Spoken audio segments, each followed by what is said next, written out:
परवानगी घेऊन मी बोलायला सुरुवात केली.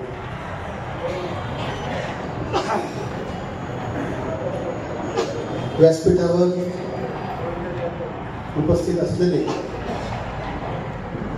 40 गावच्या जनतेच्या हृदयावर राज्य करणारे 40 गावचं भाग्य विधाते, 40 गावचा चेहरा मोहरा बदलणारे, तरुणांचे लाडके, माझं प्रेरणास्थान आणि भविष्यात लवकरच खानदेशाचं नेतृत्व करणार 40 गावचे लाडके आमदार आदरणीय मंगेश दादा चव्हाण, महाराष्ट्र युवा मंचाचे प्रदेशाध्यक्ष, माझे परम मित्र, माझे बंधू आदरणीय राजूदादा पाचपुते, 40 गावचे रहिवासी, तृणमूल काँग्रेसचे प्रदेशाध्यक्ष, गेल्या 25-30 वर्षापासून माझ्यासोबत सतत प्रवास करणारे माझे परमस्नेही धीरज दादा, मगाशी आमदार साहेबांनी सांगितलं की प्रशासनाचं काम किती कठीण असतं आणि कुठल्याही जातीला एखाद्या प्रवाहाला टाकायचं असतं तरी सोपं नसतं. त्या संपूर्ण प्रवासात माझे अगदी आठवडे बाजार करणाऱ्या मंडळींचा शोध घेण्यापासून तर त्यांना आयोगापर्यंत सादर करण्याचं ज्यांनी मला खांद्याला खांद्यातून मदत केली ते असे माझे परम मित्र भूषण भाऊ ब्राह्मणकर आणि बापूसाहेब ब्राह्मणकर, युवा मंचाचे आमचे बापूसाहेब हेवले, मगाशी व्यासपीठावरून गेले माझे खासदार आता उमेश दादा पाटील, सभागृहात उपस्थित असलेले आदरणीय आप्पासाहेब, डॉक्टरसाहेब आणि शिंकर, राजवाडना आज आला दिसत नाही, राजवाडना आप्पासाहेब आनंदाजी येवले, युवा मंचचे संस्थापक अध्यक्ष, आमदार साहेब, आप्पांनी युवा मंचाची स्थापना केली 25 वर्षापूर्वी आणि हे बीज लावलं, त्याचं रूपांतर वटवृक्षात झालं असं आप्पांना अगोदर मला समजला.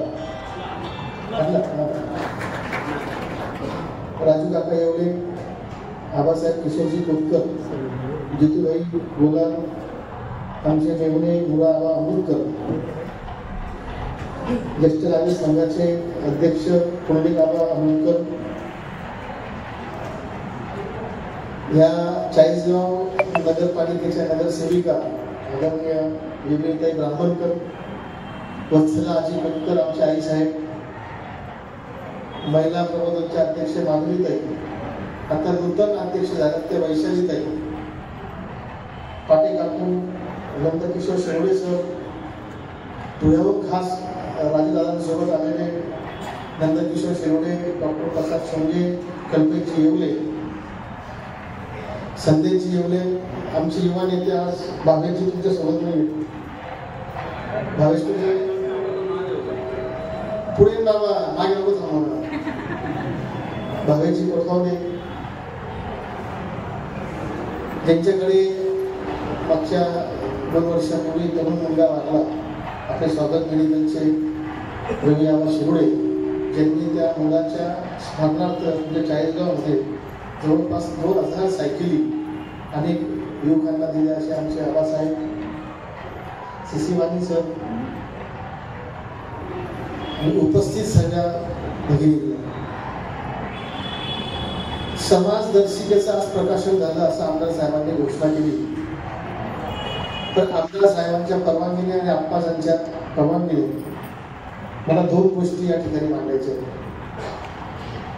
समाजदर्शिका आणि समाज वास्तवता.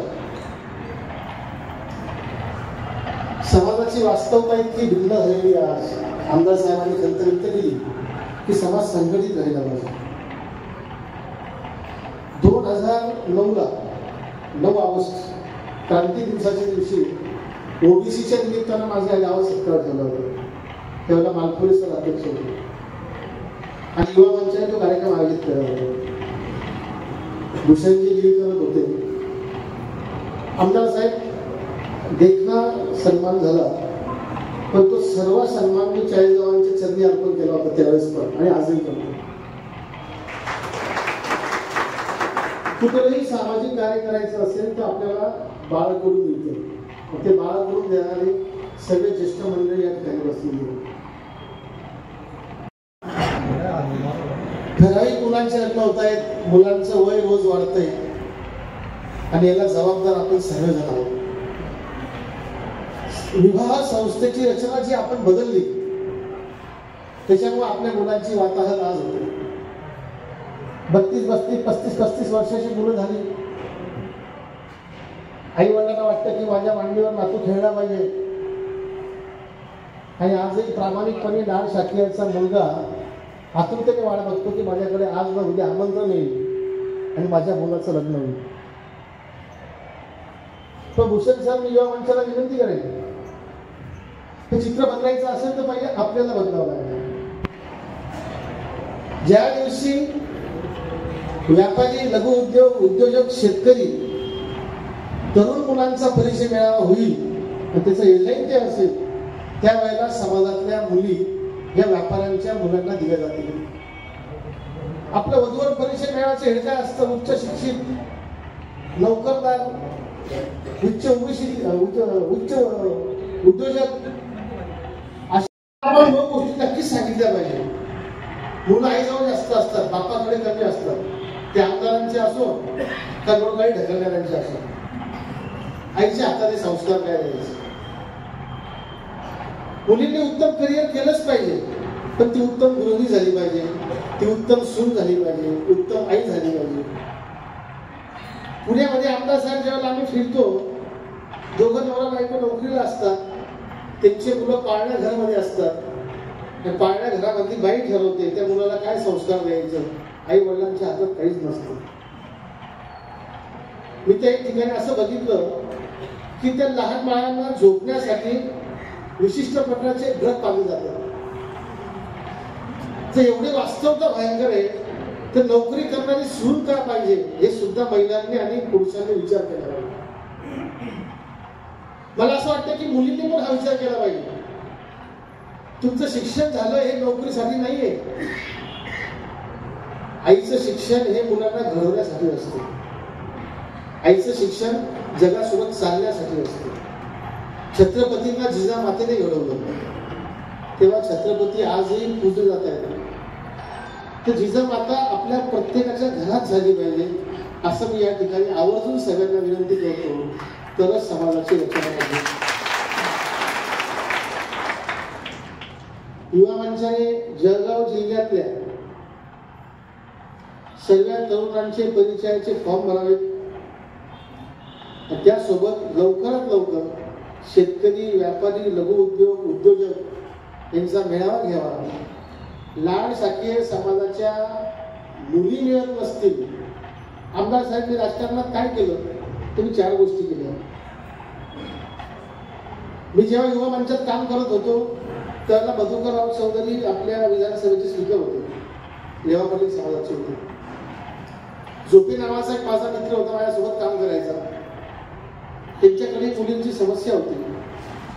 मधुकरराव चौधरींनी त्या काळात रामटेक नावाचे गाव आहे नागपूरजवळ, तिथून मुली आणल्या आणि त्या मुलांचा सामुदायिक विवाह सोहळा केला. 100 लग्न त्यावेळेस त्यांनी लावलं होते. ते माझ्या डोक्यात होतं. ज्यावेळेला आम्ही ओबीसीचा प्रवास करत होतो आप्पा आमदार साहेब, त्यावेळेला आठवडे बाजार करणारी मंडळी आम्ही जेव्हा शोधली, गावागाव फिरलो, हिंडलो, त्यावेळेला एका आजोबांनी मला आवाज दिला की तू कृष्ण अण्णांचा नातू आहे का? म्हटलं हो. हिंदूचा मुलगा आहे का? तर त्यांनी मला घरी बोलवलं. घरी बोलल्यानंतर सायंकाळचे 7-8 वाजले होते.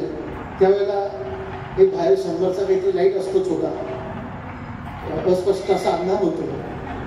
माझं मला घरात घेऊन गेले.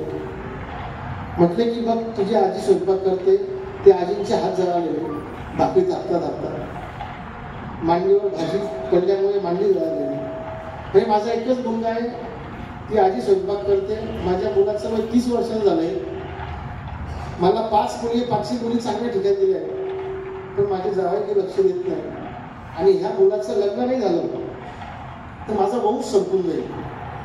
तर तुला माझी हात जोडून विनंती आहे की तू काहीतरी प्रयत्न कर, कुठली का मुलगी आणून देत नाही पण आमचा वंश वाढला पाहिजे. किती निर्दयी मनुष्य असतात आमदार साहेब, तो त्या ठिकाणच्या डोळ्यात अश्रू येते. आम्ही 4-5 दिवस विचार करायचे काय केलं पाहिजे. तर भाजपमध्ये काम करत असताना विजय देशमुख साहेब आपले माजी मंत्री सोलापूरचे आमदार, ते लिंगायत समाजाचे, तर त्यांची मी भेट घेतली की आमदार साहेब आपण रोटी व्यवहार सुरू करू. तर त्याने कसं शक्य सुनील, तुम्ही लाल शाक्यवानी आम्ही लिंगायत, अशक्य गोष्टी आहेत. मग साकोते साहेबांना म्हटलो. मग हळूहळू 2-3 महिन्यामध्ये ती लाईन लागली. ज्यावेळेला मी सोलापूरला जायचं मी बाहेर 40गाव जायचे. भूषण माझ्यासोबत असायचा. रात्री 2-3 वाजता आम्ही प्रवास करायचो. हे बघता बघता आम्हाला यश आलं. लिंगायत समाजाच्या मी 41 सामुदायिक विवाह सोहळे केले. त्यावेळेला समाजातले काही प्रमुख लोक माझ्याकडे आले की तुम्ही लाल शाखी समाजात लिंगायतच्या मुली आणतायत तर आपल्या मुलींचं काय होईल. तर त्यांना म्हटलं तुम्ही मुली घेऊन या मुली आपण परत पाठवून देऊ. पण योगायोगाने ते मुली आणू शकले नाही. ते लग्न आनंदात पार पडले. त्या काळामध्ये प्रस्थापित काही आमच्या समाजाच्या मंडळीने स्थानिक लिंगायत समाजाला हाताशी धरलं आणि माझ्या विरुद्ध पत्रकं वाटली किंवा आम्ही लग्न होऊ देणार नाही, आम्ही मंडप जाऊ, उपोषणाला बसले. पण तुमच्यासारखे जे माझे मित्र होते इतर समाजातले ते सर्व माझ्या पाठीशी उभे राहिले. काका कोयटे, डॉक्टर नगरकरांचे वडील, आपले खासदार खैरे साहेब, बाबा कल्याणी, या सर्वांनी, वडांगरीकर महाराज, विश्वास साकुते माझे आमदार, सर्व एकत्र आले माझ्यासाठी आणि आपला तो लग्न सोहळा आनंदात पार पडला. बघता बघता आमच्याकडे 5000 मुली आल्या आमदार साहेब, आणि त्यांचा सन्मान तुम्ही 40गाव मध्ये महाराष्ट्रात पहिला केला. म्हणजे आमदार साहेबांचं किती बारीक लक्ष आपल्या समाजावर आहे आणि आपल्या समाजाच्या समस्यांवर आहे. त्यामुळे आम्हाला आमदार साहेब तुम्हाला गुजराय माझा. मला सांगायचं हे, जर आता आपल्या मुलांची लग्न नाही झाली, आपले मुलं 50% स्क्रॅप मध्ये जातील. पारशींपेक्षा वाईट अवस्था आपली होईल. आपल्याकडे वंश वाढणार नाही. आता या सभागृहामध्ये सिनियर किती आहेत आणि तरुण किती ऑडिट करा. आपल्या लग्न व्यवस्थांमुळे आपण गावाकडची घरं विकतोय, शेती विकतोय, मोठ्या शहरामध्ये मिळेल ती नोकरी करतोय आणि छोट्याशा नोकरीपोटी आपण लग्नासाठी मुलगी शोधतोय. इतकी वाईट अवस्था आपली झालेली आहे. आणि याच्याकरता प्रत्येक गावात आपण चिंतन बैठक घेतल्या आणि ग्रामीण भागातल्या मुलींनाही समजून सांगितलं पाहिजे. आयांची पण जबाबदारी आहे. ज्यावेळेला तुम्ही माहेरवाशीन कार्यक्रम घेतात तर तुम्ही फक्त सांस्कृतिक कार्यक्रम करण्यापेक्षा जर तुम्ही पहिल्या सत्रामध्ये एकमेकांच्या ओळखी करून घेतल्या तर तुमच्यामध्ये लग्न जमतील, पण तुम्हाला बाहेर जायची गरज पडणार. आज लग्नाचं 8 दिवसाचं आहे, 15 दिवसाचं, 20 दिवसाचं आहे. रोज लग्नातले घटस्फोट जोरात चालले. लग्नांच्या बैठकीमध्ये आप्पा डिग्र्या बोलतात, पॅकेज बोलतात. एक मुलगी एक मुलगा बोलतच नाही बापू. आता माझी डिग्री आहे, त्याची डिग्री आहे, माझं पॅकेज आहे.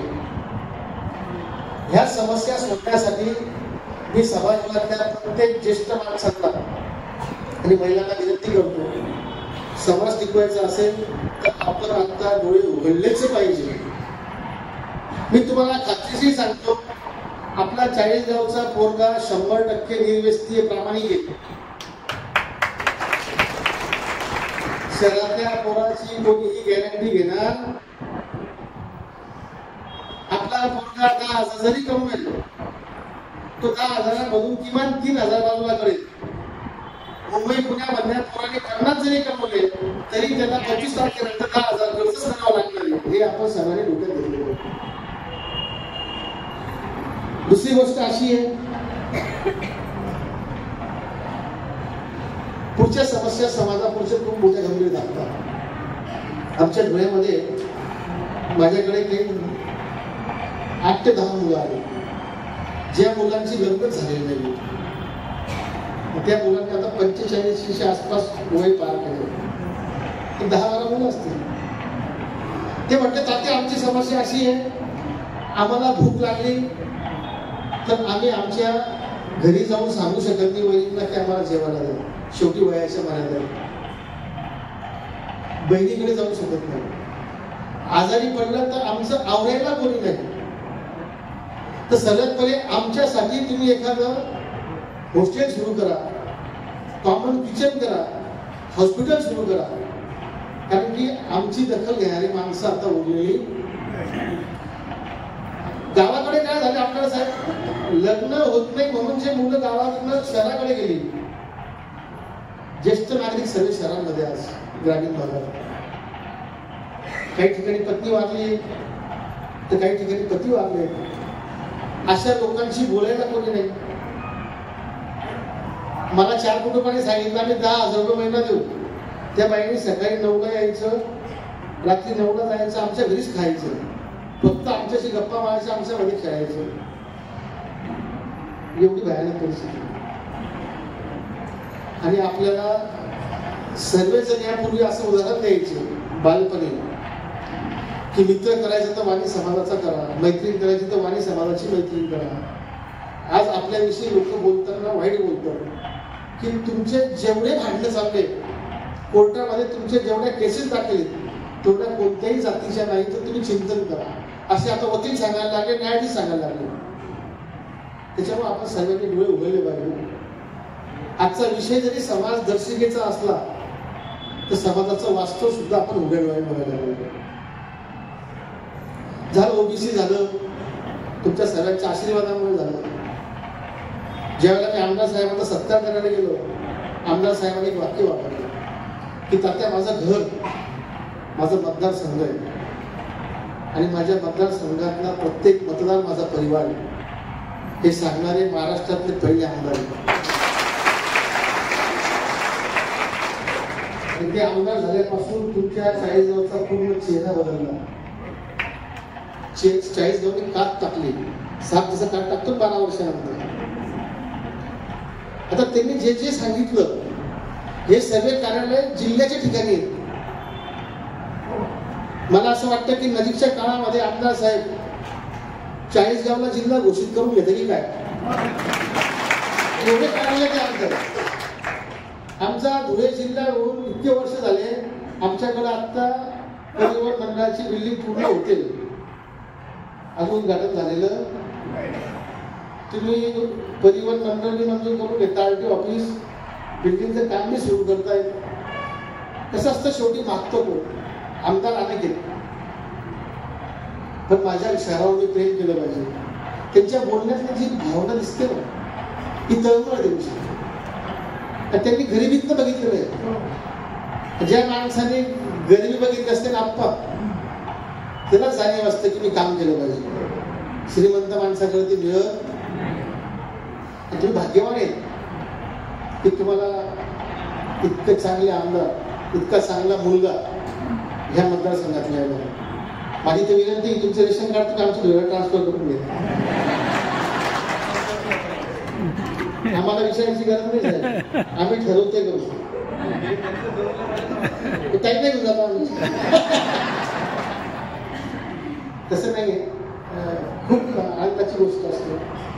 पण मी या ठिकाणी 40 गावकरांशी बोललेलो नाही, पण मला एक गोष्ट जी सांगावीशी वाटते की तुम्हाला विनंती करतो. आता आपले माजी मंत्री, आता सध्या मंत्री आहेत उदय सावंतजी, यांनी MIDC मधला एक मोठा भूखंड सामाजिक संस्थांना दिले, 5-6 समाजांना कोकणामध्ये. मी भूषणजींना काल बोललो की 40 गाव MIDC इतकी सुंदर डेव्हलप होते.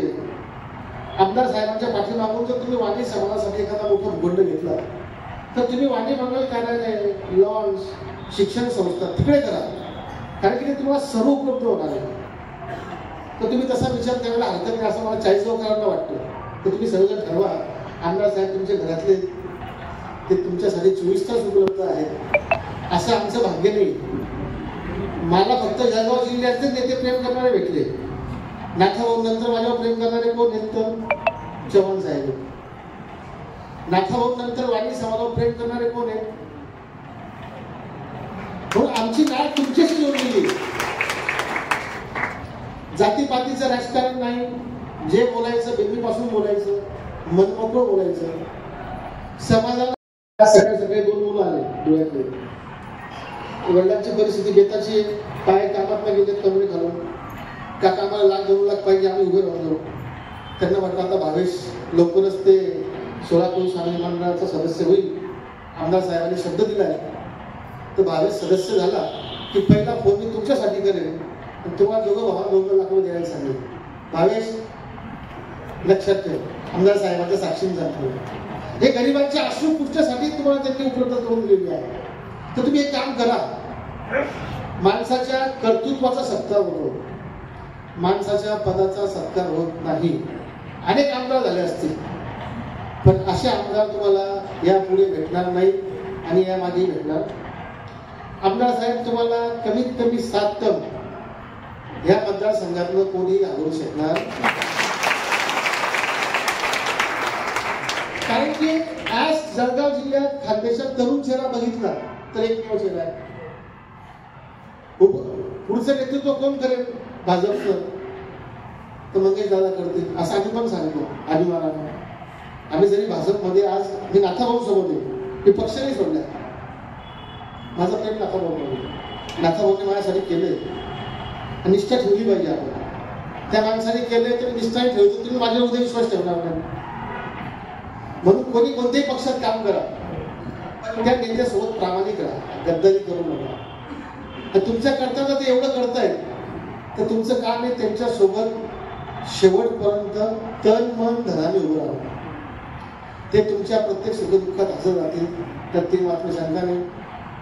युवा मंचाचे मी पहिल्यापासून आभार मानतोच.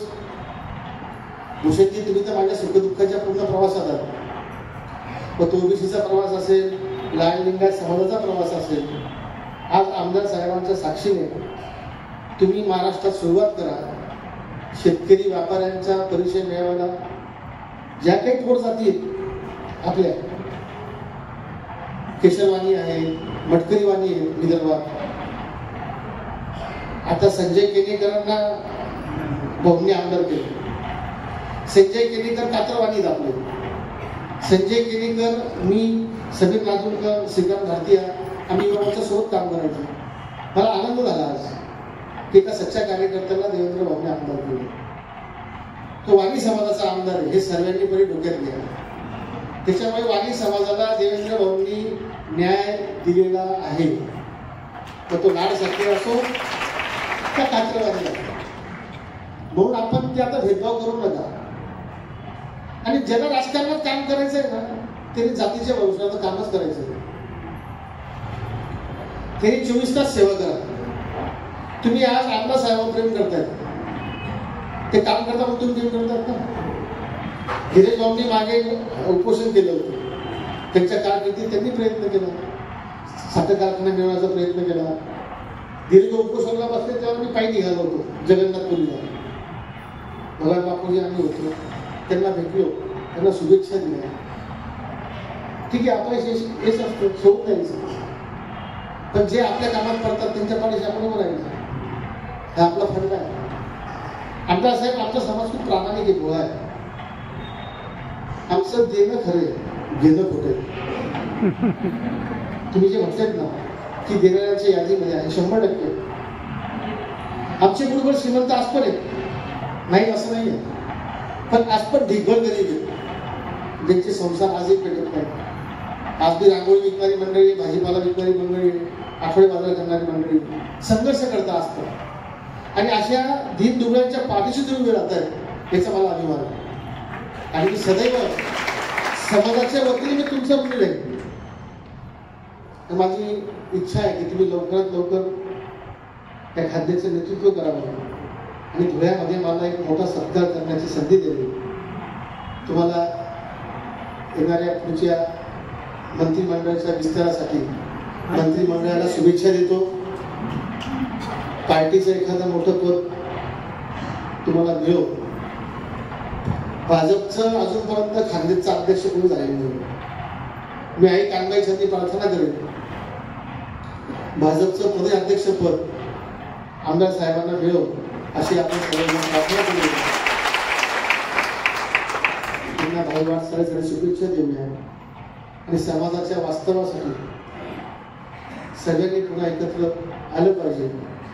समाजाचे अश्रू पुसले पाहिजे. आपल्या तरुण मुलींना आपण मार्गदर्शन केलं पाहिजे असं सगळ्या महिला भगिनींना सांगतो. थांबतो. जय हिंद, जय महाराष्ट्र. नंतर मंगेश चव्हाण. बापू, तुम्ही ज्यांना शुभेच्छा दिल्या त्या शुभेच्छा पूर्ण झाल्या. मग ते इतके अण्णा असू द्या की मंगेश अण्णा असू द्या, त्याच्यामुळे तुमचा शब्द खरा ठरेल. कांगाई माता त्यांना आशीर्वाद देईल, 100% देईल. जय हिंद, जय महाराष्ट्र. धन्यवाद.